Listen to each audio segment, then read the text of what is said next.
Bullet mixie இருக்கும். Bullet மிக்ஸிலாம் வந்து only chutney purpose மட்டும் தான் பண்றோம். கண்டிப்பா ஆமா. இன்னொன்னு கம்மியான குவான்டிட்டி எல்லாம் போட்டா நார்மல் மிக்ஸில அரையாது.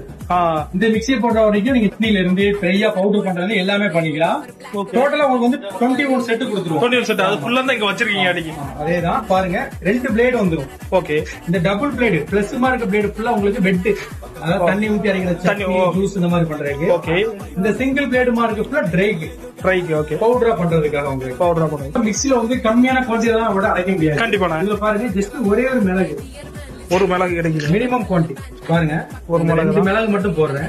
இந்த 2 மிளகு போட்டா கூட ஓகே 2 மிளகு போட்டுறீங்க. இந்த 2 மிளகு போட்டா கூட இந்த மிக்ஸி உங்களுக்கு பவுடரா பண்ணிக்கலாம். பவுடர் ஆகிரும். ஜஸ்ட் லாக் பண்றீங்க. ஓகே. மிக்ஸி மாதிரி பிடிக்க தேவையில்ல, பிரஸ் பண்ணி டர்ன் பண்ணா போதும். பிரஸ் அவ்வளவுதான். இப்ப நான் போட்ட அந்த மிக்ஸில 2 நிமிஷம் ப்ரிப்பேர் பண்ணி அதிகபட்சமா இல்ல வந்து 10 to 15 செகண்ட் தான். 10 to 15 செகண்ட் அவ்வளவுதான். நான் போட்ட அந்த 2 மிளகு பாருங்க.